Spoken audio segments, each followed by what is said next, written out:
Hello friends, नमस्कार। आज जो वीडियो बनाने जा रहे हैं वो मॉडर्न हिस्ट्री की है और आज जो चर्चा होगी 19वीं शताब्दी में सामाजिक तथा सांस्कृतिक जागरण। और ये सामाजिक और सांस्कृतिक जागरण की जो बात है ये भारत की है। और 19वीं शताब्दी में जो सामाजिक और धार्मिक जागरण हुआ है तो इसके लिए ब्रिटिश सत्ता जिम्मेदार मानी जाती है। वैसे पूरे वर्ल्ड में सबसे पहले जो सामाजिक और सांस्कृतिक जागरण हुआ था वो 18वीं शताब्दी में सबसे पहले यूरोप में हुआ था। तो अगर पूछा जाए कि दुनिया का सबसे विकसित अग्रणी सभ्यता कौन सी थी तो यूरोप की सभ्यता थी। और यही वजह है कि वर्ल्ड में सबसे पहले चाहे वो पिस्टल का आविष्कार हो, चाहे रेलवे इंजन का आविष्कार हो, चाहे वो बल्ब का आविष्कार हो, चाहे वो टेलीविजन का आविष्कार हो, जितने भी आविष्कारक हैं वो यूरोप से ही जुड़े हुए थे। और वजह सिर्फ और सिर्फ ये थी कि उन लोगों ने सामाजिक और धार्मिक जागरण 18वीं शताब्दी में ही कर लिया था। और भारत में सामाजिक और धार्मिक जो जागरण हुआ था वो 100 साल बाद हुआ था। अर्थात हम लोग ये कह सकते हैं कि एशियन सभ्यता, खास करके भारतीय सभ्यता, ऑलरेडी यूरोपियन सभ्यता से 100 साल पीछे चल रही थी। और अंग्रेजों की वजह से ही 100 साल बाद हम लोग भी इनकी आर्थिक, सामाजिक और धार्मिक नीतियों से प्रभावित होकर के हम अपने कल्चर को, अपने सोसाइटी को कहीं न कहीं कुछ हद तक बचाने में सफल रहे। 18वीं शताब्दी में एक तरफ यूरोप पे जब आप नजर डालेंगे तो वहां पर अन्वेषण की भावना, तर्क की भावना, विज्ञान की भावना बहुत तेजी से आगे बढ़ रही थी। और वो लोग लगातार पथ के, प्रगति के रास्ते पर आगे बढ़ते चले जा रहे थे। और दूसरी तरफ हम लोग अपनी सामाजिक और धार्मिक नीतियों से निश्चल बन चुके थे, निष्प्राण बन चुके थे। बहुत ही निचली अवस्था में हम अपने जीवन को यापन कर रहे थे। और इसके पीछे सिर्फ और सिर्फ दो रीजन थे, एक सामाजिक समस्या का रीजन और दूसरा धार्मिक समस्या का रीजन। सबसे पहले हम लोग जागरण शब्द पर चर्चा करते हैं। जागरण का जो वर्ड मीनिंग है, जागरण का मतलब होता है सुधार करना। और अगर किसी भी संस्कृति में, किसी भी समाज में अगर सुधार हो रहा है तो इसका सीधा सा मतलब है कि उस संस्कृति में, उस समाज में, उस धर्म में, उस राजनीति में कहीं न कहीं कमियां जरूर रही होंगी, समस्याएं जरूर रही होंगी। और उस समय भारत में 18वीं शताब्दी में दो प्रकार की सबसे बड़ी समस्याएं थी। पहली समस्या सामाजिक और दूसरी समस्या धार्मिक। तो पहली धार्मिक समस्या और दूसरी सामाजिक समस्या। धार्मिक समस्या पर जब आप प्रकाश डालेंगे तो इसमें जैसे मूर्ति पूजा, पुरोहितवाद,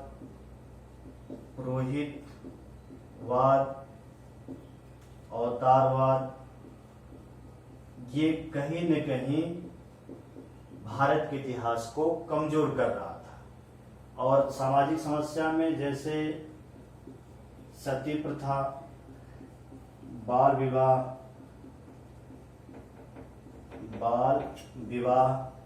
पर्दा प्रथा, बहुविवाह, अस्पृश्यता, ये सामाजिक समस्या थी। और यही वजह है कि हमारा जो भारत था वो इन समस्याओं से जकड़ा हुआ था। और इसी जकड़न को कुछ बुद्धिजीवियों ने आगे निकालने का प्रयास किया था। और आप खुद ये समझ सकते हैं कि जिस देश में इन तमाम प्रकार की समस्याएं होंगी वह देश कभी भी विज्ञान की ओर, अन्वेषण की ओर, तर्कवाद की ओर आगे नहीं बढ़ सकता है। जब ब्रिटिश सत्ता ने यहाँ पर अपनी आर्थिक, सामाजिक नीतियों से प्रभावित करना शुरू किया तो कुछ हमारे वकील थे, डॉक्टर थे, शिक्षक थे, अर्थात जो मिडिल क्लास के बुद्धिजीवी वर्ग के लोग थे, तो उन्होंने ईसाई धर्म के मानववाद को पढ़ा, विज्ञान को पढ़ा, उन्होंने आधुनिक शिक्षा को पढ़ा। तो वो इस निष्कर्ष पर पहुंच गए थे कि अगर हम ब्रिटिश नीतियों को कुछ हद तक नहीं अपनाएंगे तो ये जो हमारी समस्याएं हैं वो आगे जाने वाली नहीं है। और उसमें से कुछ बंगाली नवयुवक थे। और बंगाली नवयुवकों में सबसे पहले जो नाम लिया जाता है वो राजा राम मोहन राय का नाम आता है। तो हम लोग सबसे पहले समाज सुधारक में राजा राम मोहन राय पर चर्चा करेंगे। राजा राम मोहन राय के को कई नामों से जाना जाता है। राजा राम मोहन राय, इनको भारतीय राष्ट्रवाद का जनक, आधुनिक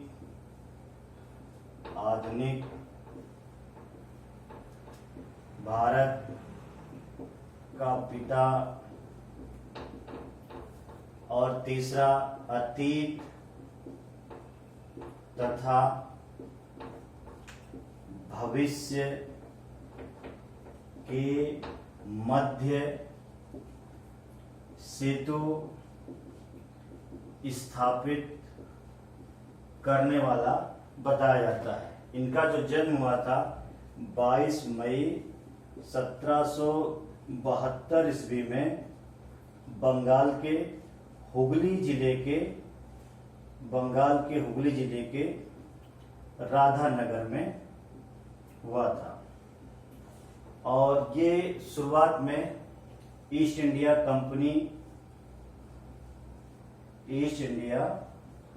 कंपनी के कर्मचारी थे। एक वहां पर नौकरी करने वाले व्यक्ति के रूप में कार्य कर रहे थे।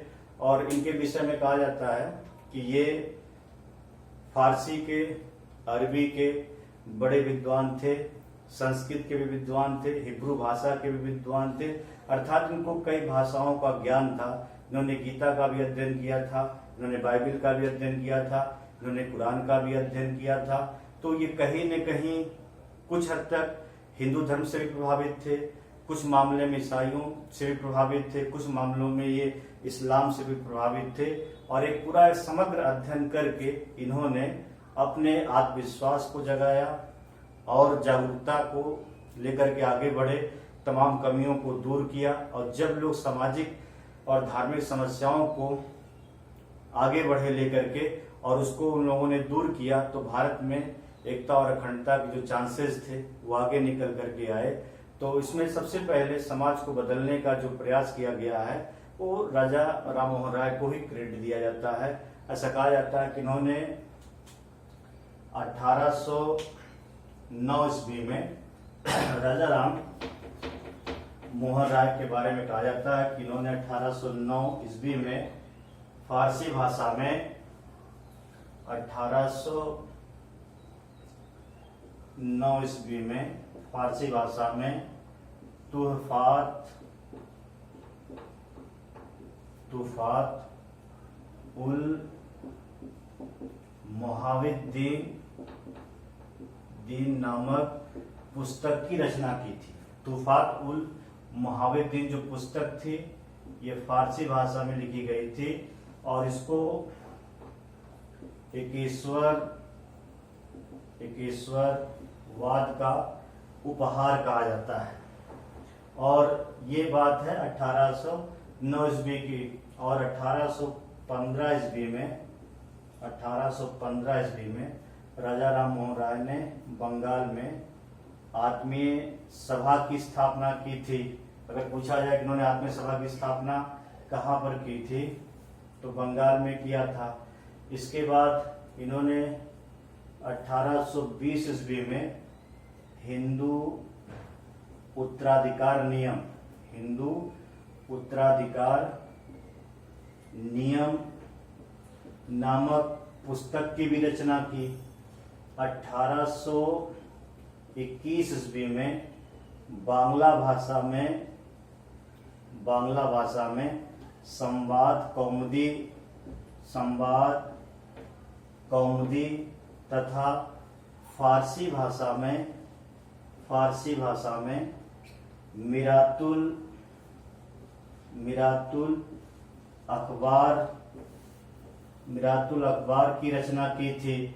अगर पूछा जाए कि भारत में राष्ट्रीय प्रेस का जन्मदाता कौन है सही मायने में, तो आप निसंदेह बता सकते हैं कि राजा राम मोहन राय है। इसके बाद फिर इन्होंने 1825 ईस्वी में